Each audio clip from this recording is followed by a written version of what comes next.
This is Lewis Hart for Boxing Social in association with Empire Fight Store Forged Irish Stout. Delighted as ever to be joined with Dave Coldwell. It's a lovely Tuesday evening. It's been a lovely day today.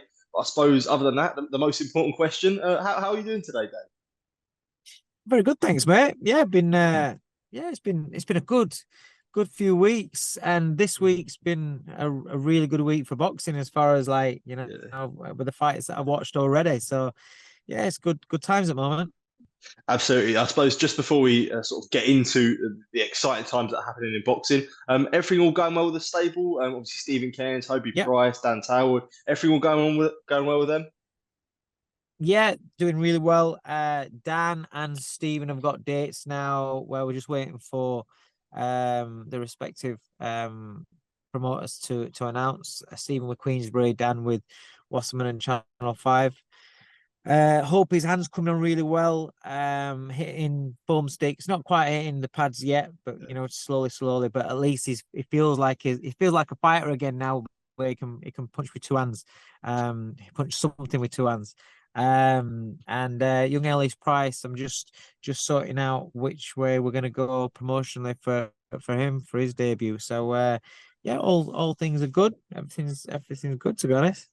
Absolutely. I suppose just before we do get on, I did want to say you had a celebrity in the gym. I see you was taking Olly Murs on the pads as well. Yeah, do you know what? He's not bad, you know. He was up for about 4 days. I worked with him over a couple of over a couple of weekends. Yeah, he loves the sport. He really does love the sport. You know, he's a big fan. He's good mates with Sam Gilley. Hmm. So he's always at Sam's fights, and yeah, we got some really good work done together. Yeah. So it was good, and do you know what? He's just a normal geezer Yeah. sort of thing. Do you know what I mean? Yeah. He's not up himself or anything. He respects all fighters and how hard it is. You know, he knows that just hitting pads and bags is a bit different to to the actual fighting bit, but he's not bad. You know, he's not bad. Yeah, for sure. I suppose, we'll get into main boxing topics. Start off with yesterday. We did see Naoya Inoue defend his undisputed super bantamweight world title. That didn't come without an easy ride, getting dropped in the first round. I think first time we've seen any sort of bit of adversity from him since obviously the first Daenerys fight. But that gets cancelled out when he sort of smashes into bits for the next couple of rounds and drops him three times and ends up knocking him out in the fifth round. I suppose your thoughts on that dominant display from the Japanese monster.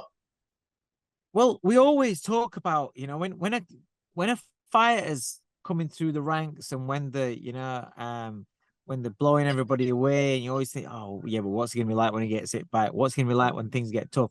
Well, he ticked that box when he fought Daenerys, like you said, and I said going into the fight, I did an interview, I don't know if it was with the Ring or somebody like that, and I did say Nery's been around a long time. He's a good fighter, very good fighter, and he throws that left hand in a looping fashion, and he's got some real good weight behind it. He can punch, Mhm.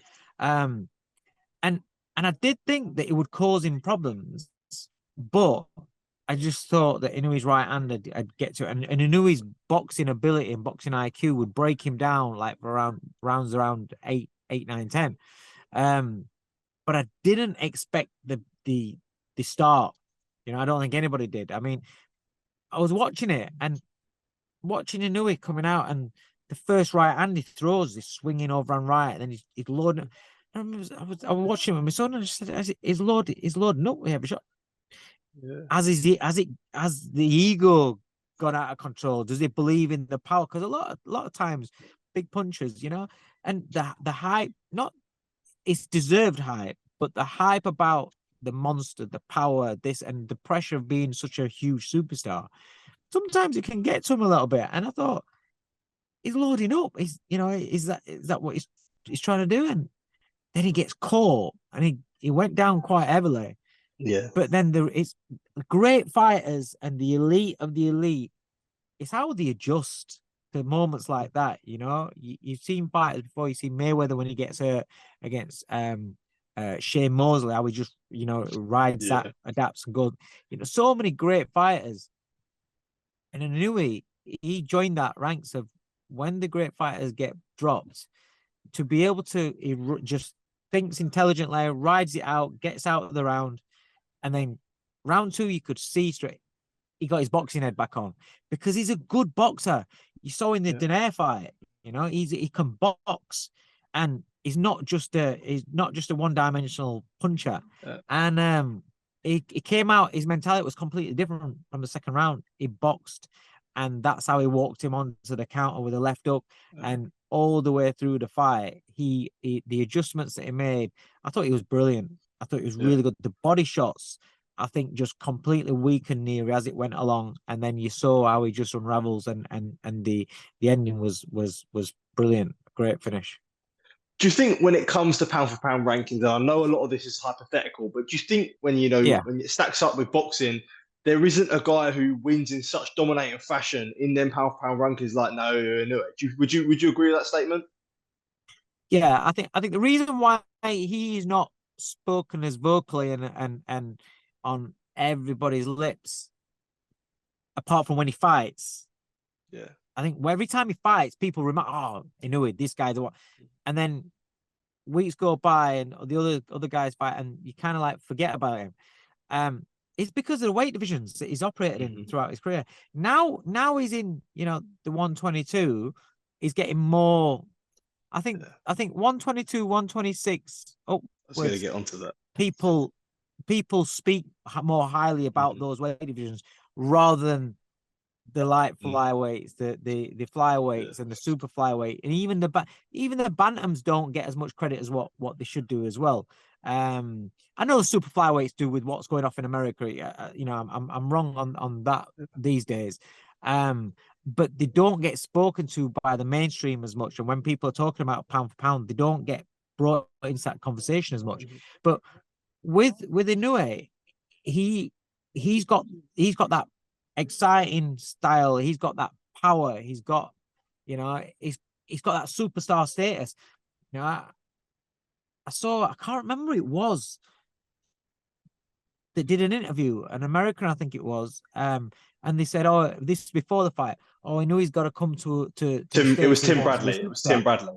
Right. Yeah. So Tim Bradley. I like listening to Tim Bradley, but on this, I was like, "What are you talking about? This guy's been a superstar for ages in Japan. He's boxed in America already, but the guy's a star, and Japan's a lot of people. If you're a star in Japan, you are a superstar. Yeah. And then when you watch the ring entrance, you watch the production, everything, you can't tell me that that's not a superstar that's walking the ring, the whole demeanor about him and everything. And then to go out there and then put that performance on as well, I think he deserves to be spoken. For me, I'm a huge Crawford fan. Crawford, but I think when you look at the resume, I think he's won about 10 world title fights from light flyweight, 10 world titles from light flyweight throughout the divisions up to super bantamweight 122. And it's the fashion, and look at the guys that he's beaten. Look at the champions that he's took the belts off of. It's in spectacular style where he shows that little bit of boxing, that IQ, but it's the devastating punching power that goes with it. It's everything that fans want in a boxer, but it just seems that because he's not a bigger guy, it doesn't get spoke as much, So I think, really, pound for pound, it's always going to be opinion based. There's no way of saying, that there's no guaranteed sort of factor. You can't put a label on it as such. But I think he deserves to be in that conversation of number one, or maybe number two. It's one of those, but I would say probably leaning him towards number one. You mentioned weight divisions there, and it sort of brings me on to a question of where do you think his ceiling can be when it comes to weight divisions? Because I know Ariel Helwani got a bit of flack yesterday, sort of suggesting that he got a bit. I saw that tweet. Yeah. I saw that tweet, and that was just like sometimes. Listen, we all do it where we get a bit giddy and we get a little bit carried away with something, a bit excited, and he's speaking as that fan that's just so excited. But that was like just dumb. That was just like, mate, come on. It's not just about your punching power carrying up. I don't doubt that his punching power will carry up, But it's about what's happening when you're getting it back. He's just got dropped by 122, right? So as he's going up in the divisions, these guys are actually bigger and bigger coming down to, so for talk of 140 was just plain stupidity. 135 is absolute craziness. 130, I would say, is a huge push.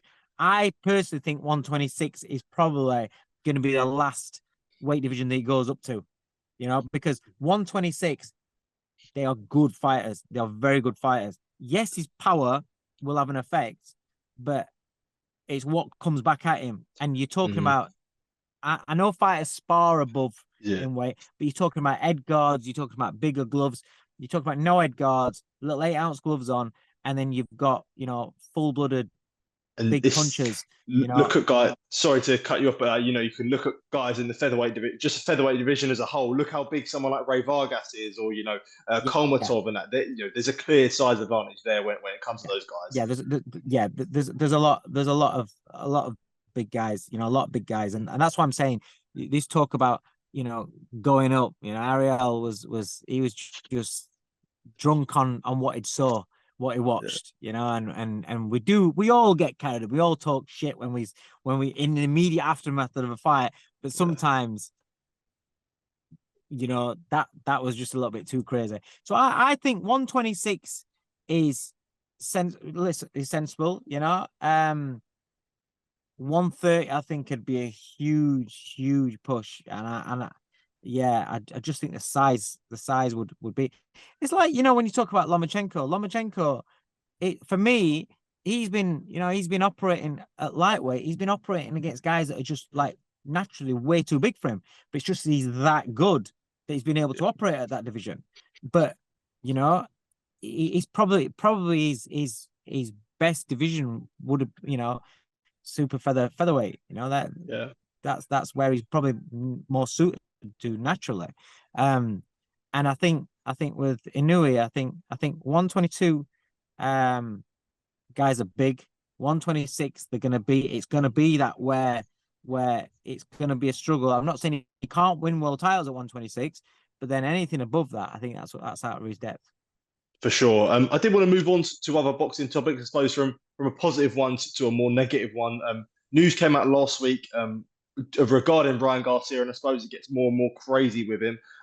This last week, it was I suppose the pre-fight drug tests with his fight with Devin Haney. He had 2 that came back positive for banned stubborns of ostarine. I think another one is sort of getting another test getting tested for nandrolone as well. Nandrolone, yeah.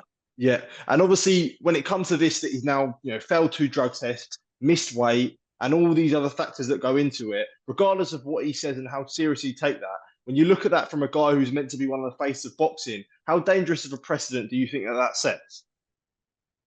Well, I just think the whole lead up to it and everything was concerning. He looked as though he was in a really bad place mentally. He decided at what point, I don't know, but at a certain point he decided not to bother making the weight, and he came in 3.5 pound overweight, which is total disregard for the rules, for the title, for the the magnitude of the fight. And then after that, all that, it fails his drug tests. When you put it all together, so he's come out and he said that he'd lied about the mental health issues. I think that's disgusting if that's the case, because there's a lot of people that are suffering with bad mental health. There are a lot of people that are going through mental breakdowns that it is serious, and in America, you've only got to walk down the street and you see the amount of people. Oh, for sure. We was in America and we saw it. It's bad. So if you're using that to cry wolf, I think that's wrong. That's just my opinion. Listen, people are going to say fair game or whatever. It's only my opinion, but I think that's out of order. So he's lied about that. He rules are there for a reason. Yeah, you agreed to fight for a world title. Rules are there for a reason. You haven't made the weight, but he chose not to make the weight. So that's another thing. but then he's telling the truth about the drugs. Mm. Where do you believe? Why you're lying for everything in the build-up and no intention of making the weight, but yet you're telling the truth about the drugs? Mm-hmm. Why would we believe that you lied about being mentally ill, and you put on a bet, you put on a bet of 2 million and to get 12 million back, so you didn't have any intention of making the weight because you thought, I'm going to make 12 million on this, fuck the belt, I'm going to make sure I win the fight. So you've done all that deceitfully. Why are you telling the truth about the drugs? Why should we believe that if we now realize you've lied to us for everything else, and people are concerned about his health and things like that? And you've just basically said, I was taking a piss. I had it all planned. I was taking a piss. I had it all planned. I said beforehand I was going to do this. So, he's got it all to prove at the end of the day. It's like when the failed drugs test, they get an opportunity to prove how it's in your system. You got an opportunity to prove why it's in your system. And so let's see what comes out. I was going to say that, do you feel like when it comes to, suppose, positive drug tests, because it has been, I'd say probably in the last year or so, especially I'd say, the post Conor Benn case and everything that happened, the whole attitude is almost like changed, where it's like, we're going to wait till sort of someone's proven innocent. Whereas sort of previously before, you see with guys that have failed before, it's more condemning them straight away. You can see, for example, Gervonta Davis came quick to support Ryan Garcia. So do you think the whole attitude has sort of changed sort of the past year or so? Yeah, but I think that I don't know how to view it, which I think is quite dangerous, and it shows that we're not in a good spot because there is no black and white. Yeah. And so, because there's no black and white, it's not a good answer to the problem. Yeah. Because there is such thing as contamination. Because in a lot of supplement factories and where things are getting done and packaged and everything, so they'll have an area where it's for informed sport, where it's batch tested and stuff, and then they've got another area where it's open. And so sometimes I've been told that there has been cross-contamination. So if you're a victim of cross-contamination, then it's not fair you're getting tarred as a cheat. But how do we know that you're not just using that as an excuse? And how we know that they do put shit in food and in other things that we take, and does that with what else you're taking, does that cause you to pop up for something when you're unaware of it? How many people know exactly what they're taking, in terms of food? You go to a restaurant, right? So, because I know the whole Canelo thing about the meat, and then when you look into it, and they do pump drugs and shit into cattle and to make them fucking bigger, so they can, so they can sell more of it. And so, how do you not know if you go out for a meal that the restaurant that's serving you the food hasn't had some food that's got some shit in it, and then you fail a drug test? It's honestly, it's so messed up. And I'm like I've said before, I don't have the answers and I don't know. But the scary thing is that everybody now seems to have a ready-made excuse when they fail a drugs test. You ain't all been unlucky. You aren't all like had contamination. Fucking, it's just, oh mate, it's so frustrating because there needs to be, there's so much money in sport, not just boxing, and the all like UCAD and people like that, they test across all sports and things, right? There's so much money in sport. Surely there should be more money put into drug testing, making things more in this day and age where you can kind of like, listen, you can fuck about with people's DNA, in this day and age where you can where you can do some serious shit. Surely there's some way that they can clean things up in terms of make things a little bit more definitive. I might be wrong. I might be wrong. I'm not a scientist. I don't understand this sort of stuff. But usually, if there's enough money, there's an answer to a problem. Usually.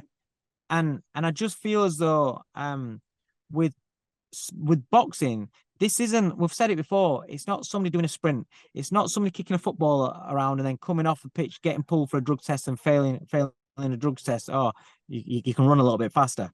You know, this is serious shit. And we need to get a grip on this, because it seems like there's no consequences for people that fail drugs tests, because straight away there's a element of, yeah, but they say this, they say that. And it's like, well, actually, there is a slight chance that could have happened, but it's not really likely. But because it's an open possibility, it's like, oh, well, did they or didn't they? The problem is with the guys that are at the absolute top and earning the millions and millions and millions, these fuckers have got chemists working for them. Yeah. And they're in front of the drug testers, because some of these guys will be taking shit that's enhances the performances that's not even on ban list yet. It's not been discovered yet that this enhances you.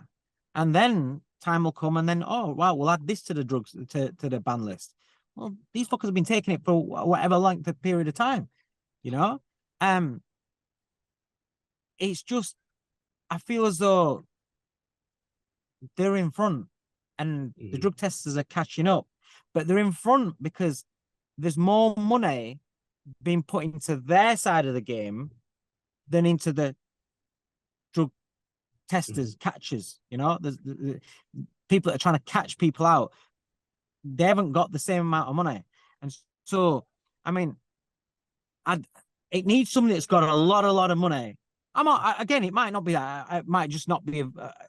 Might not just be you know, realistic, and I might be in a dream world, but it needs somebody that's got a huge amount of money, that loves this sport, and that wants to do so good for the sport. It needs somebody like that to say, do you know what? I'm going to fund and I'm going to help, or collectively with other people and stuff, I'm going to help clean this sport up by putting more money into catching and testing drugs. It needs something like that. You know, there's a fella right now that's absolutely turning the boxing world on its head and making it like unbelievable again, making fights left, right, and center. Got some amazing ideas, and maybe it's a job for him. Yeah, I was gonna say, just before we do go on to that, I suppose you saying there, like, where do you think the responsibility comes down to? You know, when you mentioned there about fighters going to restaurants and not knowing sort of what they're eating, do you feel like, you know, when you're at the elite level, there has to be sort of lists of almost every single thing, because you never know. I know it's hard to do, but if you can't, but there is a ban list. There is a ban list, yeah. and we do, and it's like I say to my fighter, you don't take any supplements or anything like that unless it's on informed sport, unless you've got you know, the it's batch tested and it's clear. But even batch tested only means that you know, you get the batch number, and so if it does pop, you can say, this is what I've been taking, and they can trace that, and then they'll check, oh, right, okay, this. But it don't, listen, so are you going to say that no fighter or athlete, because it's other athletes as well, but for us, no fighter can ever go to Nando's, can ever take the family out for some food, because you don't know where does it stop? And I'm not saying that every restaurant, but all I'm saying is the governments and people like that, and the, you know, food industries, they look at the ingredients on some of the foods, look at the ingredients on your foods and what you put into your body. There's that much shit. I could go on about it all day. There's that much shit that's being put in, chemicals, metals, toxins, shit like this. How do you know what else they're putting in? You don't know. So where does it stop? And so it's very, very difficult to say, oh, well, it's all on, you know, fighters shouldn't eat, they shouldn't eat. Well, part of fighter's diet, what do? They don't cook it, they don't grow it themselves. They don't rear a cow themselves. Do you know what I mean? You don't. Yeah. You gotta the shops, supermarkets, farms, or whatever, and get your foods from wherever you can. The best that you can do. But when you're not earning the super money, you can't even get the best quality food. You might shop at whatever place that gets the cheap meats, that gets the cheap. Do you know what I mean? That the cheap quality meats that might have more treatment in it. So I don't know. I'm not saying that drug tests are all bullshit because it's all because of food. Yeah. I'm not saying that at all. I don't want people to think that at all. But what I'm saying is when you're talking about what fighters' responsibilities, they can only do to the max of what they can do. Best thing, listen, when it comes to supplements and shit like that, you've got to be with. There's so many people and companies that make supplements, and people take them that aren't even informed sport. They're not Yeah. batch tested. They're willing to take what. That's the stuff where fighters are being stupid about. You should only use reputable, good quality companies that have got a track record of being, not having any shit around them. Do you know what I mean? Yeah, for But sure, for sure. Yeah. Well, yeah. Just before I suppose we do finish this interview off, earlier in the interview, you did mention about a man from Saudi Arabia, and it seems like every interview he does get mentioned. But he recently done an interview with ESPN yesterday, and spoke about sort of numerous different things. Obviously, His Excellency Turki Al-Sheikh talks about UK versus USA 5v5. Crawford Canelo, and obviously we see what's happening in LA as well with that amazing American card. I suppose on a more positive note now, good to see sort of the Saudi investment sort of spreading across the whole of boxing, and I suppose good to see it getting invested sort of everywhere else where massive fights can get made, and especially Wembley as well. it's amazing. It's amazing what it's doing. Listen, it shows you if there's if there's enough money in it and there's a desire in it for it to be made to happen, anything can happen in this sport. We've been moaning for years about fights not getting made, people avoiding each other, boxing going through a lull. It's this, it's that. Mainstream people. Now I've got people on the street again speaking to us about boxing again. When Sky was at its heyday and venues were packed and people would stop you, Bellew versus A and fights like that, and Anthony Joshua fights. People stop you and talk to you about boxing, and then it's gone quiet again. And now it's come back up, but now everybody's talking about all these fights. Even people talking about the 5v5 and stuff like that. And it's just, I think it's brilliant. It's really, really shook up the sport, but in a good way. So long may it continue. It can only be a positive thing for the sport. Like you said, when it first come about, people say, "Oh, all the big fights are just going to Saudi." Well, I don't join that factor because the big fights used to happen in America, in Vegas. You have to go over to Vegas because the Hiltons have paid a big site fees. Mm-hmm. Yeah. Do you know what I mean? Yeah. Now it just so happens that Saudi's paying the big site fees. That's making the fights happen. And now what Turkey's doing, he's saying, I want this fight to be made. Go make it. Saying to the promoters, go make the fights. I don't care if you don't get on. I'm only interested in the fights and the fighters. I don't really care about you.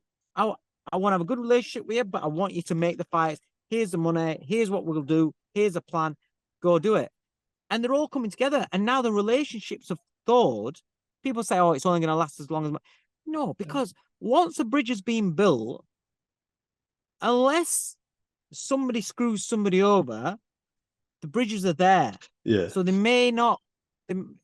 They may not, it may not last forever, but the bridge is there. As long as they don't screw it up by trying to screw each other, then that bridge can always be revisited. It might not be as often, but every so often, because there's a relationship there, it'll get done.